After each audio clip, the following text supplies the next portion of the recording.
जीवन में जन्म और मृत्यु, ये दो दिन जो होते हैं बड़े महत्वपूर्ण होते हैं। इसी दो दिन के बीच में पूरा जीवन है। एक जन्म का दिन, एक मृत्यु का दिन, दो ही दिन है बस। इसीलिए भक्तों ने कहा है जीवन दो दिन का। राम भजन सुखदाई, भजन करो भाई, ये जीवन दो दिन का। राम भजन सुखदाई, भजन करो भाई, ये जीवन दो दिन का। राम भजन सुखदाई, भजन करो भाई, ये जीवन दो दिन का। राम भजन सुखदाई, भजन करो भाई, ये जीवन दो दिन का। ये जीवन कागज की पुड़िया, ये जीवन कागज की पुड़िया, ये जीवन कागज की पुड़िया, ये जीवन कागज की पुड़िया। भूख लगे उड़ जाए, भजन करो भाई, ये जीवन दो दिन का। भूख लगे उड़ जाए, भजन करो भाई, ये जीवन दो दिन का। राम भजन सुखदाई, भजन करो भाई, ये जीवन दो दिन का। राम भजन सुखदाई, भजन करो भाई, ये जीवन दो दिन का। जीवन दो दिन का, एक जन्म का दिन और दूसरा मृत्यु का दिन। इसी दो दिन के बीच में जितने दिन हैं वही जीवन है। इसको व्याकरण की दृष्टि से अगर समझा जाए तो जो लोग व्याकरण पढ़े हुए हैं उनको मालूम होगा कि संस्कृत व्याकरण में सर्वप्रथम प्रत्याहार पढ़ाया जाता है। और प्रत्याहार में क्या होता है? बोले आदिरंतेन सहेता, अंते नेता सहित आदिर मध्यगानाम स्वस्य च संज्ञा स्यात्।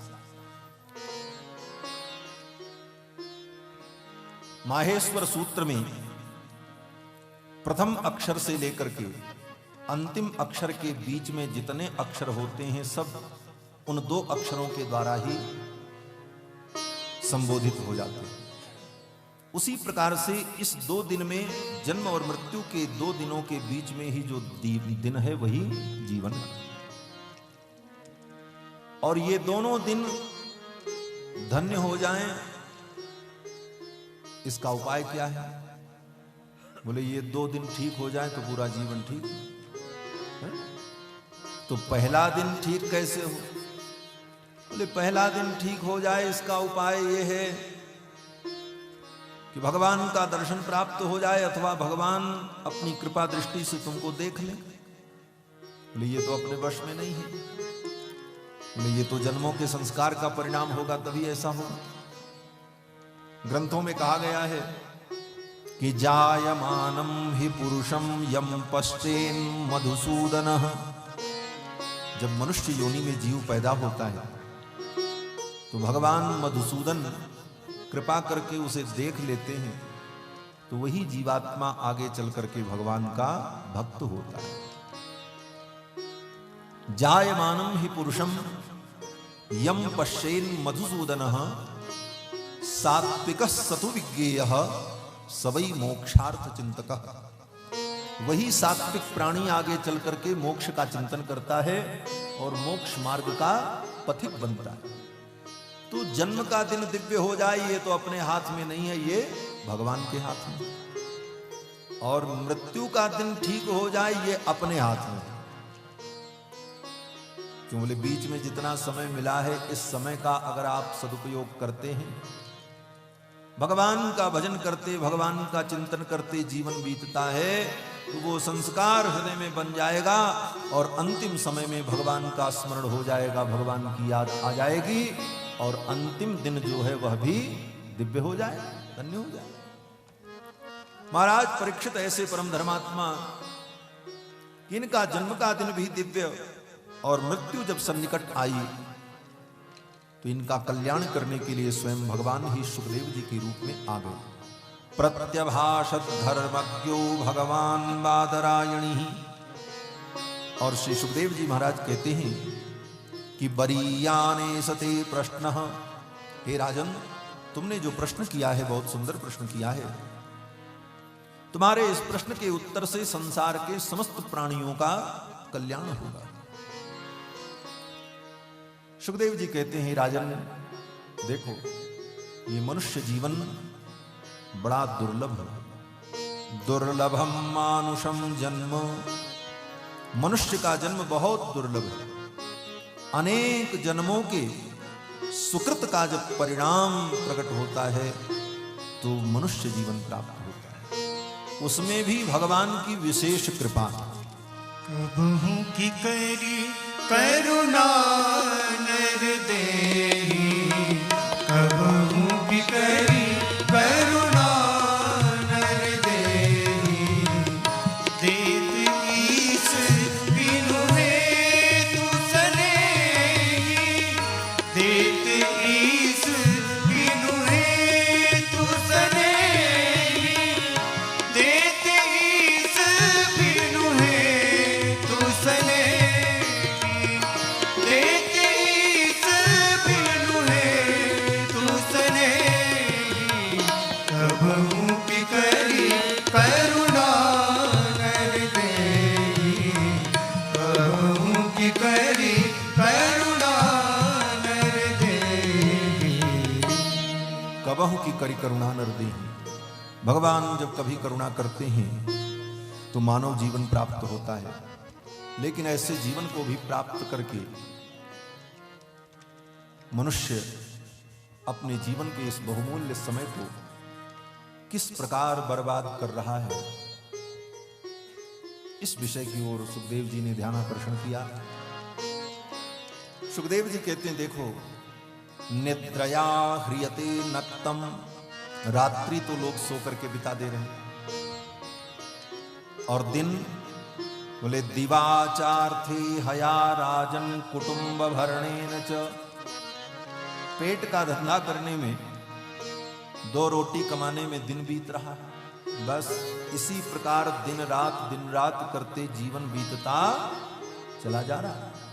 निद्रया ह्रियते नक्तम व्यवायेन च वावयः, दिवाचार्थे हया राजन कुटुंब भरणेन च, कुटुंब का भरण पोषण करने में संसार की इन मिथ्या वस्तुओं को जो कभी साथ नहीं जाएंगी, इन वस्तुओं के संग्रह में ही अपनी सारी शक्ति और ऊर्जा का विनियोग करता चला जाता है, और ये अमूल्य समय हाथ से निकलता चला जा रहा है।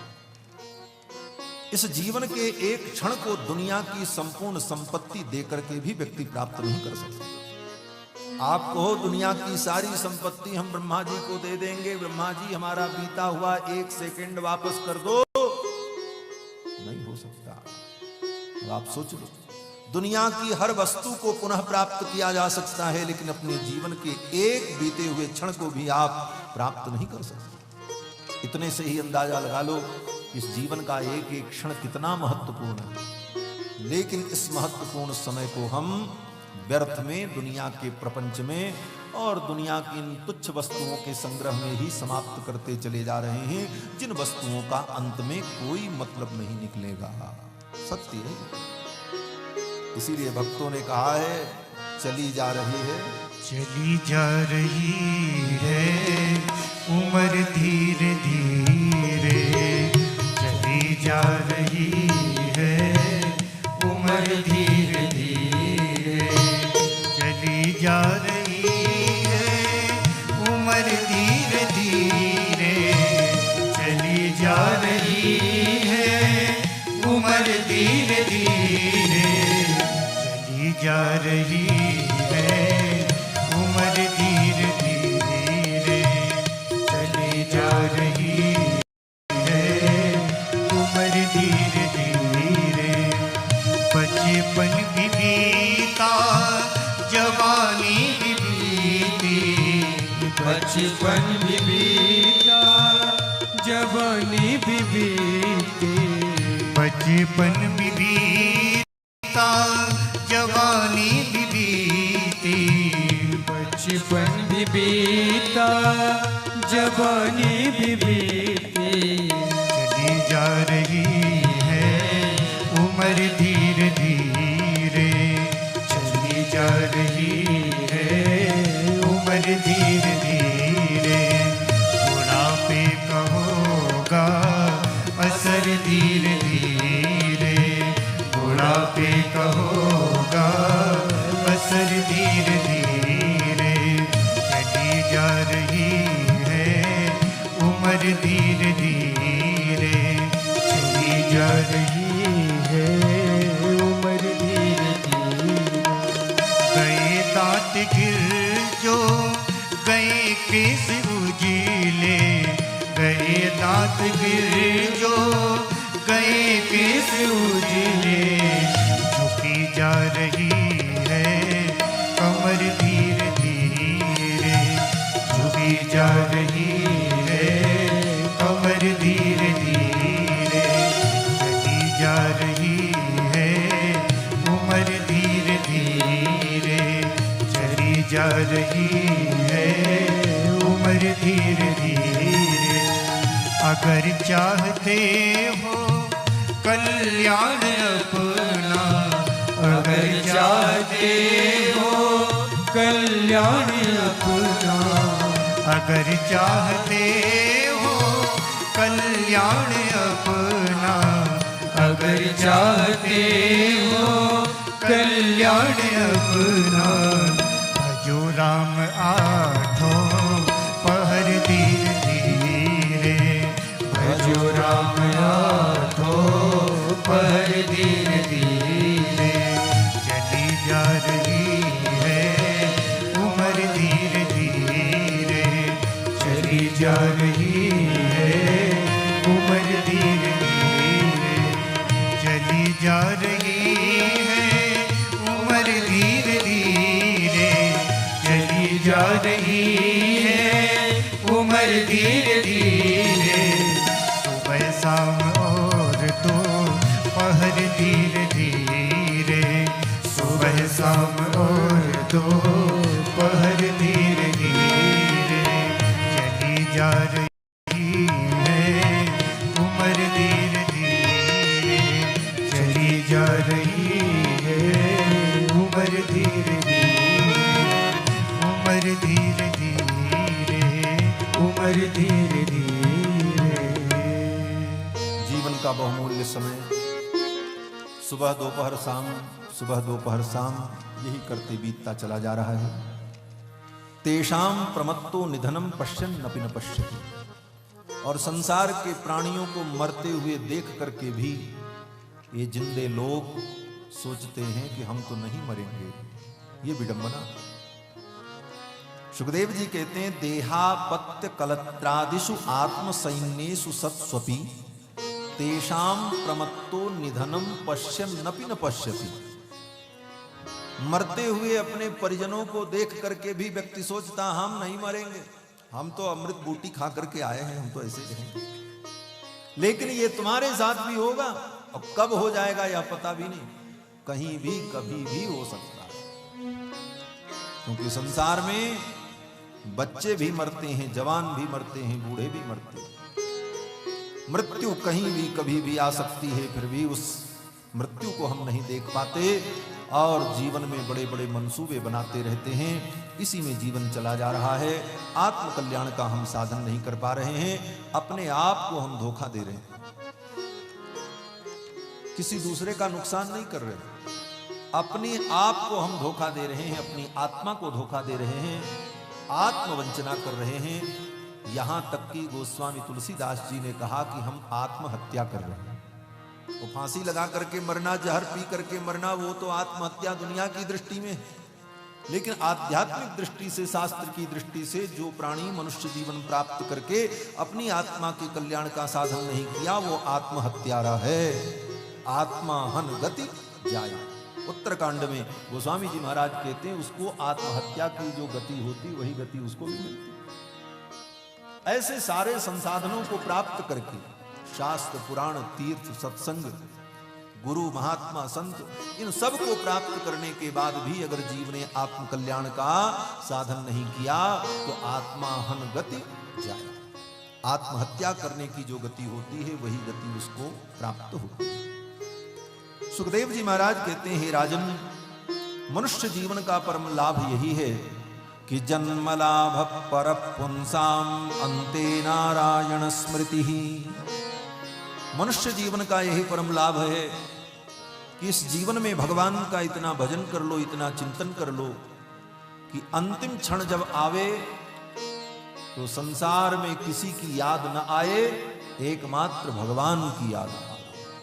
जन्म लाभ पर पुंसाम अंते नारायण स्मृति ही। अंत में भगवान नारायण की स्मृति हो तो जीवन दिव्य हो जाए। लेकिन ये कैसे होगा? बोले एक दिन में नहीं होगा। जीवन भर भजन करोगे, साधन करोगे, तब मरते समय भगवान की याद आएगी। श्री सुखदेव जी महाराज कहते हैं, राजन, अब मैं तुमको भगवान का पावन चरित्र सुनाऊंगा। भगवान का चरित्र सुनते सुनते तुम्हारा मन, तुम्हारा चित्त, तुम्हारी बुद्धि भगवान में तन्मय हो जाएगी और तब 7वें दिन जब तुम्हारा अंतिम क्षण आएगा उस समय भी तुम्हें भगवान की याद आएगी और भगवान का स्मरण करते करते शरीर का त्याग करोगे, तुम्हें भगवान की प्राप्ति हो जाएगी, तुम्हारा जीवन धन्य हो। सुखदेव जी कहते हैं, राजन, भगवान की कथा बड़ी विलक्षण है। अन्य साधनों से जीव का मन भगवान में उतना तन्मय नहीं होता जितना कथा से हो जाता। देखो, योग के द्वारा भी हम अपने मन को भगवान में लगाते हैं। समाधि में भी क्या होता है? बोले मन को भगवान में लगाया जाता है। जितने साधन हैं उन साधनों का अंतिम लक्ष्य यही है कि मन भगवान में लगे। लेकिन बाकी साधनों में बड़ी कठिनाई है। कथा ऐसा सरल साधन है कि प्राणी भगवान के चरित्र को, भगवान की कथा को सुनता रहे तो सहज भाव से उसका मन भगवान में लगा रहे। और प्रमाण सुखदेव जी कहते हैं कि नैर्गुण्यस्था रमन्ते स्म गुणानुकथने हरे। जो त्रिगुणातीत हो चुके हैं, प्रायेण मुनयो राजन, हे राजन, बड़े बड़े मुनि महात्मा जिन्होंने अपने तप और साधन के द्वारा शास्त्र के विधि और निषेध की सीमा को पार कर लिया है, तो समझना, विधि और निषेध की, शास्त्र की सीमा को जिसने पार कर लिया। शास्त्र के जितने वचन हैं वो 2 प्रकार के ही हैं, विधि और निषेध। शास्त्रों में जो कुछ कहा गया है उसमें मूलभूत 2 ही बातें हैं। एक बात यह है कि क्या करना चाहिए और दूसरी बात क्या है, क्या नहीं करना चाहिए। बस सारी बातें जो शास्त्र की हैं 2 प्रकार की ही हैं, क्या करना और क्या नहीं करना। क्या करना ये विधि है और क्या नहीं करना ये निषेध है। तो विधि और निषेध रूपी जो शास्त्र है इसका पालन सभी को करना पड़ता है। लेकिन निष्ठापूर्वक विधि निषेध का पालन करते करते करते करते जब ज्ञान की उच्च दशा को जीव प्राप्त कर लेता है तो शास्त्र का बंधन समाप्त हो जाता है।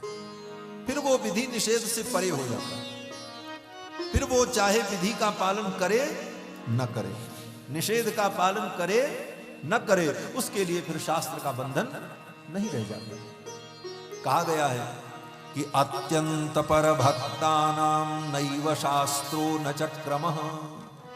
जो भगवान के परम भक्त हो जाते हैं उनके लिए शास्त्र का कोई क्रम नहीं होता, उनके लिए शास्त्र की कोई विधि नहीं होती।